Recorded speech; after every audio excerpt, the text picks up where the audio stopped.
Something unprecedented is happening in the dating world right now. For the first time in history, average men are saying no to women who approach them, and the reactions are absolutely explosive. Women who've never heard rejection before are losing their minds when regular guys turn them down. The same women who rejected hundreds of men suddenly can't handle a single, "I'm good, thanks." Let me show you what's really happening out there, and why this shift in power dynamics has some women completely unraveling. The constant rejection and harsh social interactions have created a generation of men who've developed thick skin. Years of being instantly dismissed, ghosted, publicly humiliated. It's built an immunity to rejection. But here's what nobody expected. These same men started applying female dating standards to women. She's not tall enough. She doesn't make enough money. She's not my type. And women, they're discovering what rejection actually feels like, and they cannot handle it. I saw a video recently. Woman approaches a guy at a bar, he politely declines. She literally screams, "You think you're too good for me?" The entire bar turns to look. She starts listing her accomplishments, her degree, her job, as if he owed her attraction. The same woman who probably swiped left on 500 guys that week couldn't handle one rejection. The entitlement was staggering. Some women still insist that men must cover all costs on dates while openly admitting they contribute nothing. I showed up, that's my contribution. Really? Your presence is worth $200? But here's what's changing. Men are calling this out. If showing up is worth $200, then my showing up is worth $200 too, so we're even. Split the check. The meltdown that follows is predictable. The casual attitude toward physical intimacy has created an interesting dynamic. Some women boast about high body counts, treating it like an achievement, then get furious when men aren't impressed. A woman tells a guy she's been with 50+ people expecting him to be intimidated or aroused. He says, "That's nice. I'm looking for something serious with someone more selective." She explodes.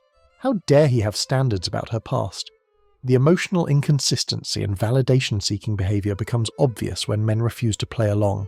She's not really interested, just wants attention. He recognises this and withdraws. Suddenly, she's obsessed. Why isn't he chasing me? Because he realised you're playing games.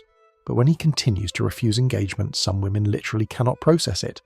They've never had their validation drug refused before.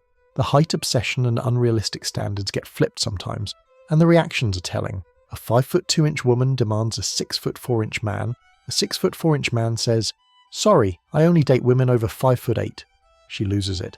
That's shallow. That's discrimination. The same woman who just discriminated based on height can't handle her own medicine. The cognitive dissonance would be funny if it wasn't so common. The dishonesty and double standards become exposed when men start refusing to play along. She says she wants equality but expects you to pay. She says she's independent but expects you to lead everything. She says she doesn't need a man but demands masculine protection. When men point out these contradictions and opt out, some women short-circuit. They can't compute a man who won't accept the contradictions. A perfect example. Woman on a date expects the man to pay. He says, "I believe in equality. Let's split it." She goes nuclear. Posts about it online expecting sympathy. The comments? Other men sharing similar stories supporting his decision. She thought she'd get an army of supporters.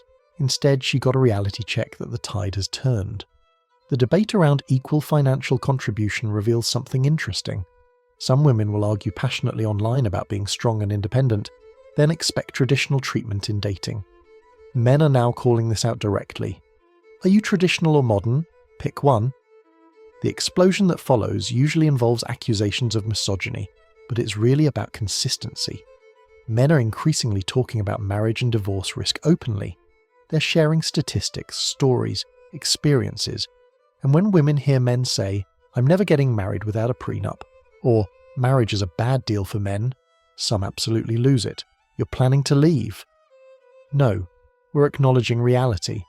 The fact that this pragmatism triggers such anger is telling. The loyalty contrast is stark. You'll see a man staying loyal to a woman others mock, standing by her through weight gain, illness, struggle. Then you'll see women demanding perfection while offering minimal commitment. When these men refuse to accept one-sided loyalty expectations, some women explode. Men are supposed to prove themselves, but for what price? More expectations. The shift in dating power dynamics has some women panicking. They're complaining everywhere that men aren't approaching anymore, men aren't chasing, men aren't trying. But when a woman approaches and gets rejected, she often can't handle what men have been handling for generations. One rejection, and she's traumatized. Meanwhile, men face hundreds of rejections as normal dating experience. Men withdrawing from traditional pursuer roles has created a fascinating dynamic. Women who spent years saying "leave us alone" are now angry that men listened. But when they try to pursue and get rejected, the reaction is often nuclear. They're experiencing what men always experienced, but without any of the emotional conditioning to handle it.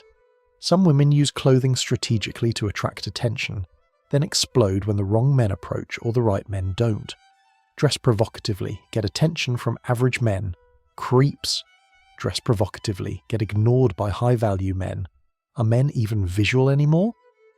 When men point out this contradiction or refuse to give the desired reaction, the frustration is palpable.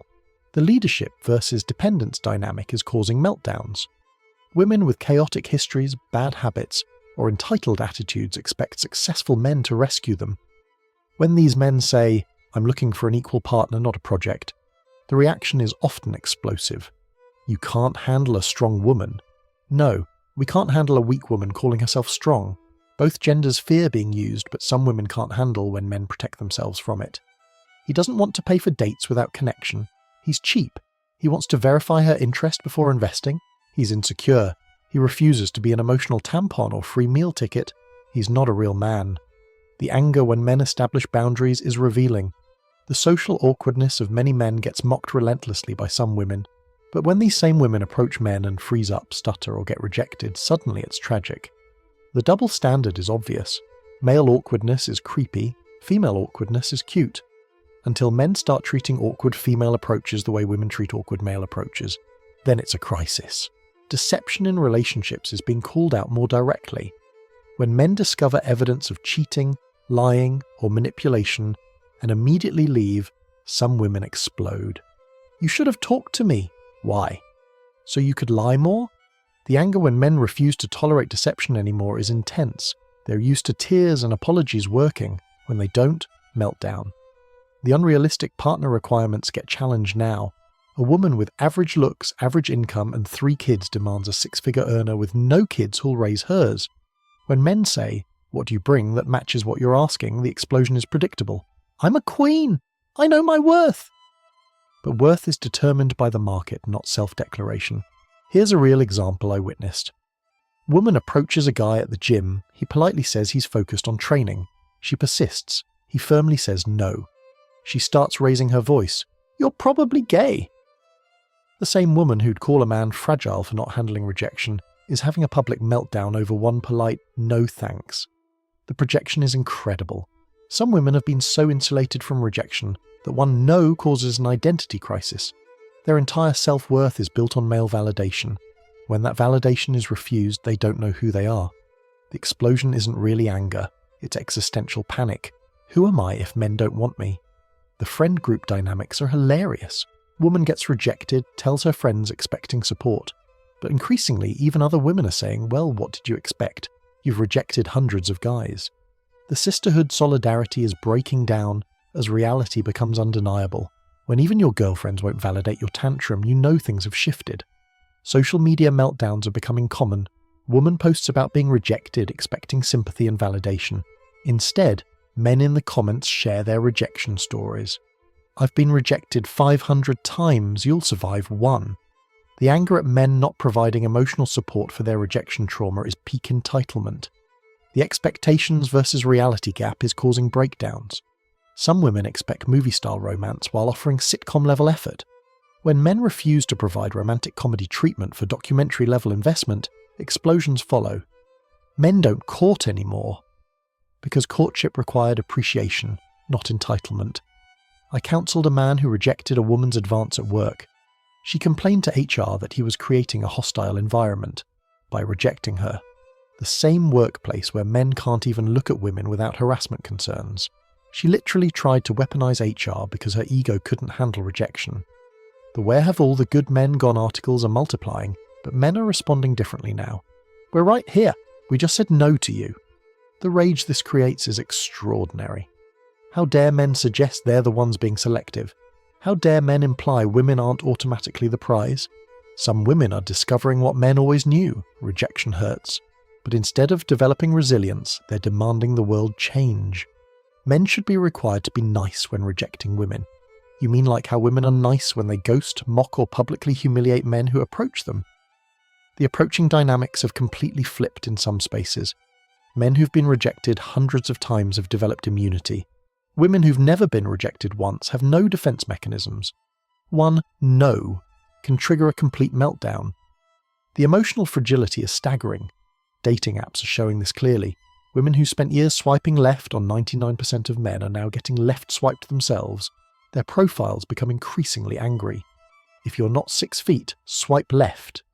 Meanwhile, men's profiles, just looking for someone pleasant. The contrast in energy is telling. The conversation attempts are revealing. Woman matches with a guy, sends hey. He doesn't respond. She sends paragraph after paragraph, getting increasingly angry. The same woman who never responded to hundreds of hey messages from men cannot handle one non-response. The double standard is so obvious it hurts. Some women are learning what performance anxiety feels like. They approach a man, get nervous, stumble over words, make fools of themselves, but instead of sympathy, they get the same treatment they gave awkward men: mockery or dismissal. The shock when they realize approaching is actually hard is genuine. The financial expectations are being challenged directly. Buy me dinner. Why? Because you're the man. So, you have a job? The sputtering that follows is amazing. Some women have never had to justify why they deserve free things. When forced to articulate their value proposition, they often can't. The I don't chase mentality is colliding with reality. Some women proudly declare they never pursue men, but men have stopped pursuing them. Now what? Standoff. Everyone's waiting for someone else to make effort. But men have learned to be comfortable alone. Many women haven't. Guess who breaks first? The biological clock pressure creates desperate behaviour that men now reject. A 35-year-old woman aggressively pursues a stable man. He recognises baby panic and declines. She explodes. "You wasted my time!" "Lady, you approached him 5 minutes ago." The entitlement to immediate commitment is staggering. Some women cannot process being the pursuer. They approach a man. He says yes to a date, then they expect him to plan everything. "You're the man, but you asked me out." So? The confusion when men expect them to follow through on their own initiative is genuine. They've never had to plan anything. The "you can't handle me" cope is everywhere. Man rejects woman. "You couldn't handle me anyway." Handle what? Your debt, your emotional baggage, your entitlement? Men are responding, "You're right, I couldn't handle that. That's why I said no." The fury when their cope gets confirmed is hilarious. Some women are experiencing approach anxiety for the first time. The fear of rejection men have dealt with forever, but instead of pushing through it, they demand men return to approaching. Men should make the first move. Why? Because it's scary. Welcome to what men have always experienced. No sympathy here. The quality differential is being noticed. Men who've improved themselves through years of rejection and self-development are declining women who haven't developed at all. She's the same person from high school, just older. He's transformed himself completely. When he says no, she cannot comprehend it. The social proof that used to protect women from rejection is failing. Her friends can't pressure him. Her social media following doesn't impress him. Her beauty doesn't control him. When all the usual tools fail and she faces actual rejection, some women literally don't know what to do next. The "I was just being friendly" retreat doesn't work when men use it. Woman gets rejected. "I was just being friendly anyway." Man: "Cool, me too." She expected him to chase after she pretended not to be interested. When he accepts her fake disinterest as real, the mask drops completely. Some women are discovering male standards exist. It's not just be female. Men want peace, femininity, cooperation, support, loyalty. When women don't meet these standards and get rejected, the shock is real. "But I'm a woman!" And that's the starting point, not the finish line. The workplace dynamics are shifting. Men who won't engage beyond professional necessity. Women who are used to male attention at work feeling ignored. Some literally complain to HR that men are being too professional. The entitlement to male attention, even in professional spaces, is wild. The online dating reality is hitting hard. Some women swipe right on top men, get no matches and melt down. These apps are broken. No, those men have options and you're not one of them. The same woman who rejected hundreds of matches cannot handle being rejected by the few she wanted. Physical fitness is becoming a rejection point. Fit men rejecting unfit women who feel entitled to fit men. You're fat phobic. No, I'm attracted to people who share my lifestyle. The explosion when men have physical standards after years of women having height requirements is poetic justice.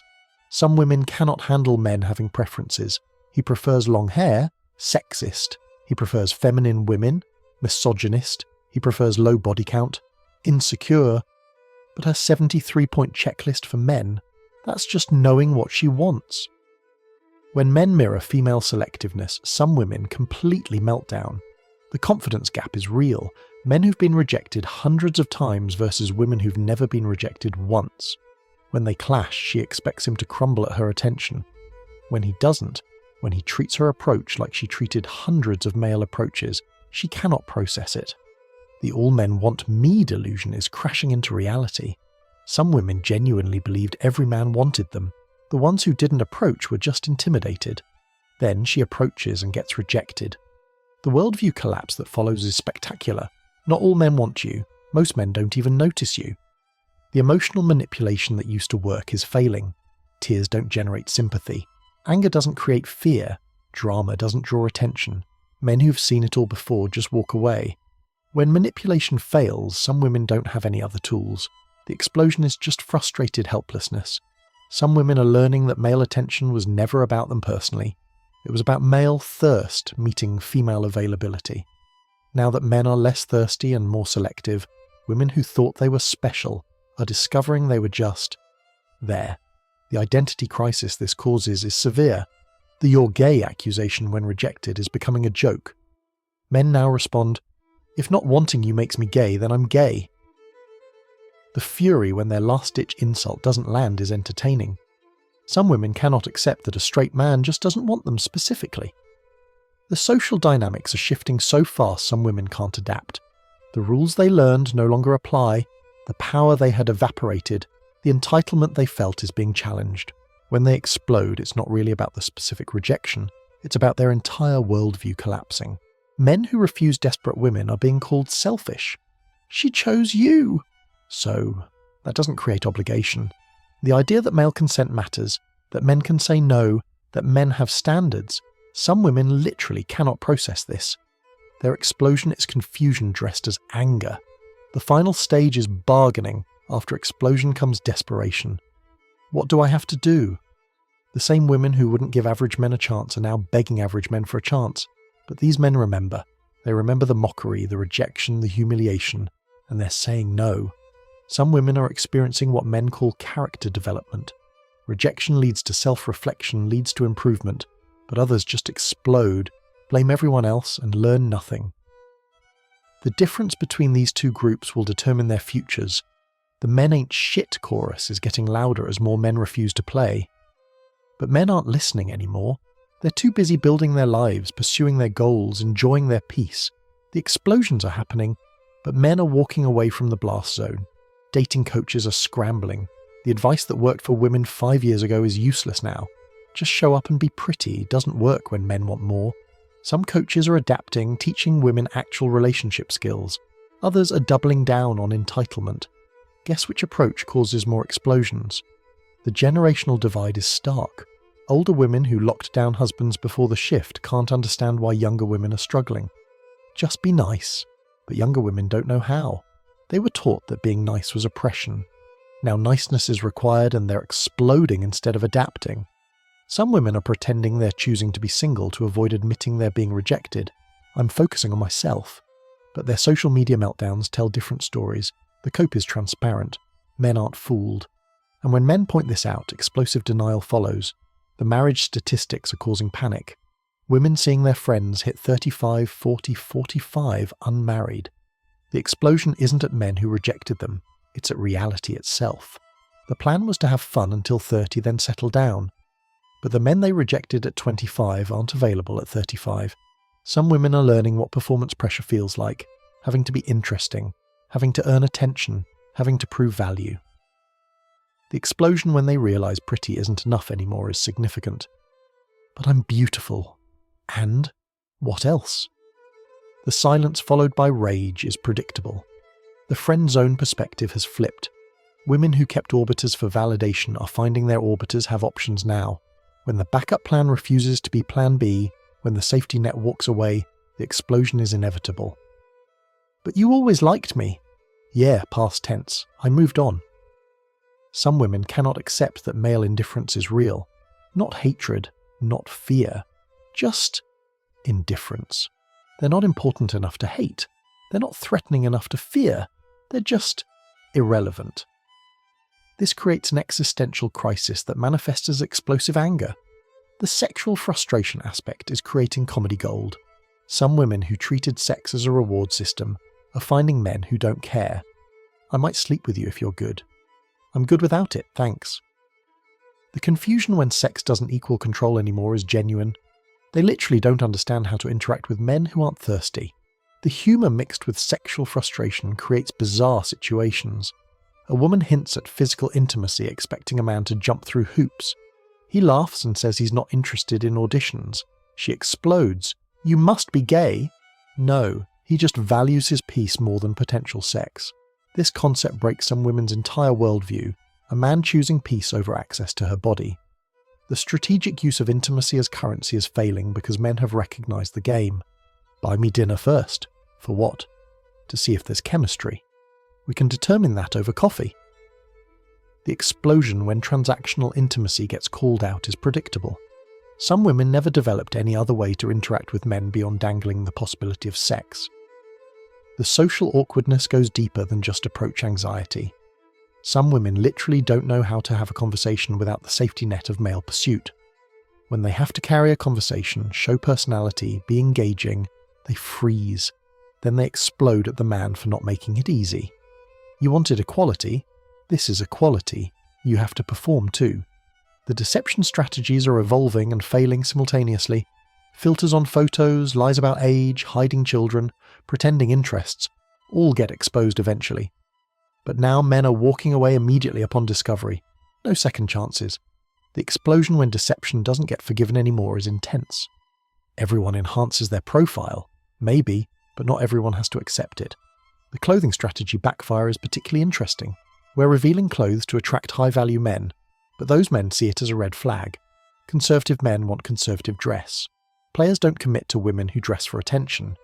The explosion when sexy clothes attract the wrong attention, or no attention, is predictable.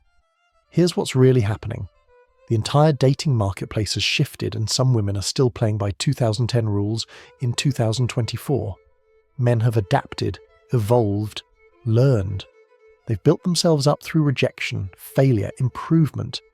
Meanwhile, some women assume their value was inherent and permanent. The explosion when they realise it's not is earth-shattering for them. The conclusion is even simpler than that. For the first time in modern history, average men are exercising standards and boundaries, and some women who never developed resilience, personality or value beyond their physical appearance are exploding because they can't compute a world where male attention isn't guaranteed. They never thought men would refuse them because they never imagined men had the option to refuse. The future belongs to people who adapt. Men adapted to rejection by becoming better or checking out entirely. Women who adapt to the new reality will thrive. Those who explode, blame, and refuse to change. They'll be writing, "Where have all the good men gone?" articles at 45, still not understanding that the good men are right there. They just said no thanks and meant it. I want to hear your stories. Men, have you rejected women who expected automatic yes? What was their reaction? Women, have you experienced rejection from men you thought would be grateful for your attention? How did you handle it? Drop your experiences in the comments. Let's document this shift in real time. The power dynamics are changing, and the explosions are part of the process. Share your story below. The more real experiences we share, the more we all understand what's really happening out there.